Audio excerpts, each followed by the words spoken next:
கர்த்தராகிய இயேசு கிறிஸ்துவின் பரிசுத்த நாமத்திற்கு ஸ்தோத்திரம் சொல்லி உங்களை இந்த கிருபையின் புதையல் நிகழ்ச்சிக்கு வரவேற்கிறேன். எபிசோட் 1லேருந்து 93 வரைக்கும் பார்க்காதவங்க பாருங்க, நிச்சயமாக உங்களுக்கு யூஸ்ஃபுல்லாக இருக்கும். போன எபிசோடில் நம்ம ஈசாக்கு ஃபேமிலி குடும்பத்தை பற்றி எல்லாம் நம்ம பேசிட்டு வரோம். யாக்கோபுக்கு எப்படி ஆசீர்வாதம் பெருகுச்சு, ஆண்டவர் எப்படி கிருபையாக இறங்கினார், எப்படி அவர் அந்த ஆசீர்வாதத்தோட அவங்க தேசத்துக்கு போக சொல்லி ஆண்டவர் அனுப்புகிறாரு. தீங்கு செய்ய லாபான் போனால் கூட ஆண்டவர் அவனுக்கு எச்சரிக்கை கொடுக்குறாரு, யாக்கோபுக்கு நீ தீங்கு செய்யக்கூடாது அப்படின்னு சொல்லி. இதான் நடக்குது. அதுக்கப்புறம் பாருங்க, 31வது அதிகாரத்தில் 17ஆம் வசனத்திலிருந்து பார்ப்போம். அப்போது யாக்கோபு இருந்து தன் பிள்ளைகளும் தன் மனைவிகளும் ஒட்டகங்கள் மேல் ஏற்றி தன் பதாமின் அராமிலே சம்பாதித்த மிருக ஜீவனிலாகிய மந்தைகள் அனைத்தையும் தன் பொருள்கள் எல்லாவற்றையும் எல்லாத்தையும் இங்க சம்பாதிச்சது எல்லாத்தையும் எடுத்து கானான் தேசத்துக்கு போறார். யார்கிட்ட? தன் தகப்பனாகிய ஈசாக்கின் இடத்துக்கு போக புறப்பட்டான். கானான் தேசத்துக்கு போறாரு, அப்பா கிட்ட போறதுக்கு புறப்படுறாரு. புறப்பட்டு போறாரு பாருங்க. புறப்பட்டு போகும்போது எப்படி போறாரு பாருங்க. இங்க 20ஆம் வசனம், யாக்கோபு தான் ஓடி போகிறதை சீரியனாகிய லாபானுக்கு அறிவியாமல் திருட்டளவாய் போய்விட்டான். சொல்லாமகலாம் ஓடுறாரு. எங்க அவன் பிடிச்சிட போறான், ஏன்னா அவன் முகம் மாறி இருக்கு, நமக்கு செல்வம் சேர்ந்தது அவனுக்கு பொறுக்கல, அதனால நம்ம சொல்லாம தான் போயிடணும்னு சொல்லிட்டு மனைவிங்க எல்லாத்தையும் கூட்டிட்டு அவன் சம்பாதிச்சு எல்லாத்தையும் எடுத்துட்டு அவன் போறான் பாருங்க. லாபானுக்கு இது தெரியுது, யாக்கோபு ஓடி போறான்னு சொல்லிட்டு. யாக்கோபு ஓடி போனது 3ஆம் நாள் லாபானுக்கு அறிவிக்கப்பட்டது. உடனே என்ன பண்றான், அவன் தன் சகோதரை கூட்டிக் கொண்டு 7 நாள் பிரயாணம் பண்ணி இவரை போய் பிடிக்கணும்னு சொல்லிட்டு போறான்.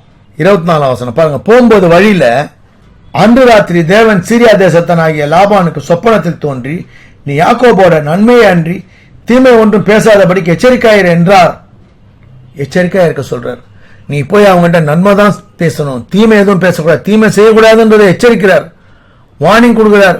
நீ அவங்ககிட்ட எதுவும் தவறா நடக்கக்கூடாது. நான் ஆசீர்வதிச்சால் என்னோட ஆசீர்வாதம், என்னோட பாதுகாப்பு, என்னோட கிருபையில இருக்க என்னோட தாசன், அதனால நீ எதுவும் தீமை நினைக்க கூடாதுன்றது ஆண்டவர் சொல்றாரு பாருங்க.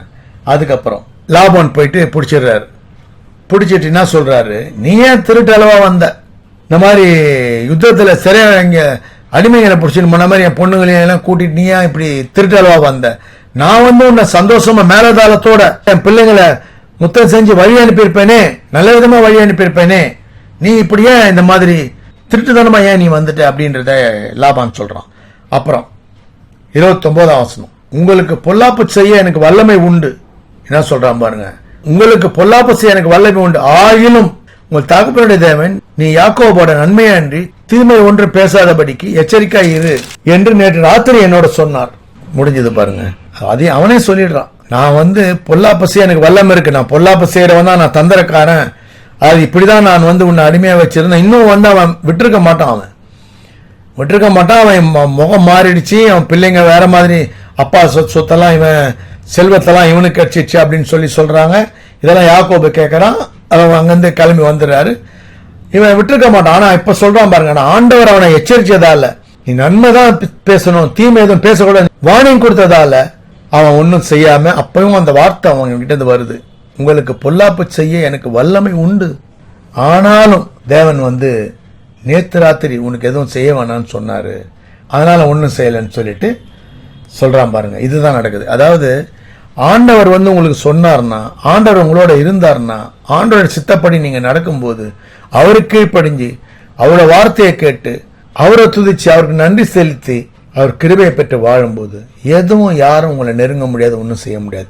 ஆசீர்வாதம் பாருங்க, தந்திரக்காரங்கிட்டே யாக்கோபு தந்திரம் பண்ணி தான் அவர் ஒரு ஆசீர்வாதத்தை பெற்றுக்கொண்டார். ஆண்டவருக்கு சித்தமா இருந்தது, இவங்களை தந்திரம் செய்ய சொல்லல. யாக்கோபு தந்திரக்காரங்கிட்ட சிக்கி, அதாவது 14 வருஷம் பிளஸ் ஒரு 7 வருஷம் இப்படி பாத்தீங்கன்னா 20 வருஷத்துக்கு மேல வேலை செஞ்சு தான் அந்த ஆசீர்வாதத்தை பெற்றுக்கொள்றார். அது கூட ஆண்டவரோட கிருபையால பெற்றுக்கொள்றார். இதுதான் நம்ம பாருங்க, நம்ம வாழ்க்கையில பாருங்க, யாக்கோபு தந்திரம் பண்ணி ஏதோ பண்ணி வந்த உடனே ஆண்டவரோட கிருபை. நம்ம பாவம் செஞ்சு பாவம் செய்யாதவங்க இந்த உலகத்துல இருக்க வாய்ப்பு இருக்கான்னு தெரியல. நான் எனக்கு தெரிஞ்சு பாவம் செய்யாதவங்க யாரையும் நான் இன்னும் பார்க்கல, அப்படி எதுவும் வேதத்திலையும் நான் படிக்கல. அப்போஸ்தலர்களே நான் பிரதான பாவின்னு சொல்றாங்க, அப்படி ஆண்டவர் கூட இருந்தவங்களே பாவின்னு சொல்றாங்க. ஏன் ஜீசஸ் கிரைஸ்ட் அவரே சொல்றாரு நல்ல போதகரேன்னு சொல்லும் போது, ஏன்னா மனுஷரா இருக்காரு அவரு, என்னைய நல்லவன் சொல்வானேன்னு கேக்குறாரு. தேவன் ஒருவரை தவிர நல்லவன் இல்லையேன்னு சொல்றாரு. அதான் லாபான்ட்ட நம்ம வாழ்க்கையில நிறைய விஷயங்களை நம்ம பார்த்துட்டு வரோம். நம்ம வாழ்க்கையில ஒருத்தர் வாழ்க்கையில நம்ம எவ்வளவு விஷயங்களை நம்ம பார்க்கிறோம். அதெல்லாம் நம்ம ஒரு பாடமா எடுத்துக்கணும் பாருங்க. வெற்றி மட்டும் இல்ல, தோல்விகள் கூட நமக்கு பாடம் தான். எல்லா வகையிலுமே வாழ்க்கையில நம்ம படிக்கும் போது கூட சரி, அதாவது படிப்பிலேயே நம்ம கவனத்தோட இருக்கும்போது அந்த வெற்றி நமக்கு கிடைக்கும். எவ்வளவு பேர் எப்படியெல்லாம் பாருங்க நீதிபதியா வந்தாங்கன்னு சொல்லி இப்ப சமீபத்துல நியூஸ் செய்திகள்லாம் பாத்தீங்கன்னா ரொம்ப ஏழ்மையில படிச்சு ஆளாகணுன்ற ஒரு வைராக்கியத்தோட அவங்க படிக்கிறாங்க. ஏன்னா முயற்சி எடுக்கிறாங்க. அவங்களுக்கு ஆண்டவர் உதவி செய்யறாரு பாருங்க. அவங்க சாதிக்கிறாங்க, அவங்க லட்சியத்தை அடைகிறாங்க. அவங்க கிறிஸ்தவங்களா இல்லாம இருக்கலாம், ஆனா ஆண்டவரோட கோட்பாடை கை கொள்றாங்க. அதனால அவங்க ஜெயிக்கிறாங்க வாழ்க்கையில. இது நிறைய நம்ம பார்த்துட்டு வரோம் பாருங்க. அதாவது ஆண்டவர் கிறிஸ்தவங்களுக்கு மட்டும் ஆண்டவர் இல்லை. அவர் ஆதாம படைச்சு பிதாவா இருக்கும் போதும், ஆண்டவர் குமாரனா வந்தும், பசுத்தாவியானவரை இப்ப இருக்கும் போதும் சரி, சந்திர சூரியன் எல்லாம் எல்லாருக்கும் தான்.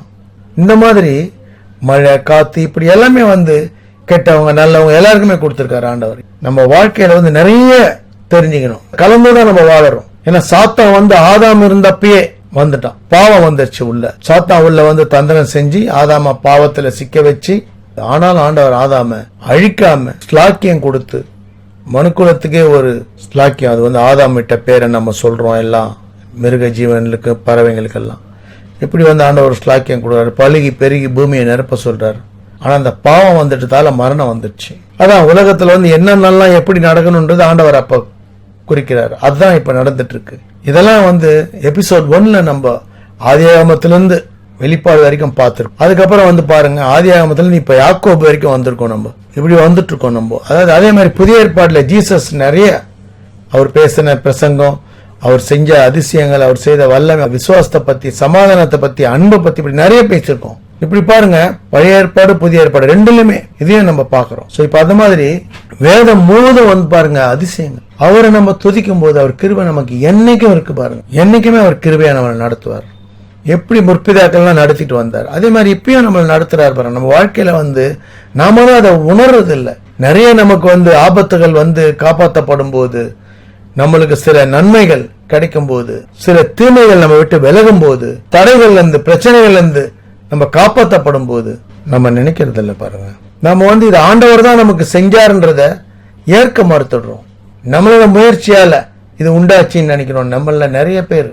ஆனா இல்ல, உங்க முயற்சியால முடியாத எவ்வளவு விஷயம் இருக்கு. இது ஆண்டவர் உங்களுக்கு செய்யறத நம்ம பகுத்தறிஞ்சு நம்ம தெரிஞ்சுக்கணும் பாருங்க. எது இது ஆண்டவரால கிடைச்சது ஒன்னும் பாருங்க. நம்ம வாழ்க்கையில நம்ம வீட்டுல இருந்து வெளியே போனால, வீட்டுள்ள இருந்தா கூட சரி, சில சமயத்துல எப்படியெல்லாம் பிரச்சனைகள்ல நம்ம செய்தித்தாள்ல பாத்தீங்கன்னா, டிவி நியூஸ் சேனல்ஸ்ல பாத்தீங்கன்னா பல வகையான பாதிப்புகள், மரித்து போயிடுறாங்க. எவ்வளவு நடக்குது பாருங்க. இப்ப கூட பாருங்க கடைசி காலத்துல இருக்கோம்னு சொல்றாங்க. ஏன்னா எப்ப வேணா எது வேணா நடக்கலாம். பனிக்கட்டிகள் உருகும், எல்லா இடத்துலயும் புவி வெப்பமயமாகுதல், குளோபல் வார்மிங்ன்றது நடந்துட்டே இருக்கு. புவி வெப்பமயமாகுதல், அதாவது இயற்கையை நம்ம காப்பாத்தல. எல்லாரும் காட்டு அழிக்கிறது, இந்த மாதிரி எல்லாம் நிறைய நடக்குது பாருங்க. அதனால எப்ப வேணா எது வேணா நடக்கலாம். வாழ்க்கணும் வெடிக்கும்னு சொல்றாங்க. கடல் நகரங்களை மூடிடும் சொல்றாங்க. பனிக்கட்டி உருகி தீவுகள்லாம் காணா போயிடும் சொல்றாங்க. இதெல்லாம் நடக்கும்னு சொல்றாங்க. கடைசி காலத்துக்கு உண்டான சம்பவங்கள்லாம் நடந்துட்டு இருக்கு பாருங்க. போர் நடந்துட்டு இருக்கு. இப்படி நிறைய இவ்வளவு பிரச்சனை உலகத்துல நடந்துட்டு தான் இருக்கு. அழிவுகள் நடந்துட்டு தான் இருக்கு. ஆனா நம்மள ஆண்டவர் பாதுகாத்து வழிநடத்திட்டு, அதை நம்ம நினைக்கிறோமா? ஆண்டவர் நம்மளை சுகபலத்தோட நடத்துறாரு, அதை நம்ம நினைக்கிறோமா? நம்ம தேவைகளை சந்திக்கிறார், அதை நம்ம நினைக்கிறோமா?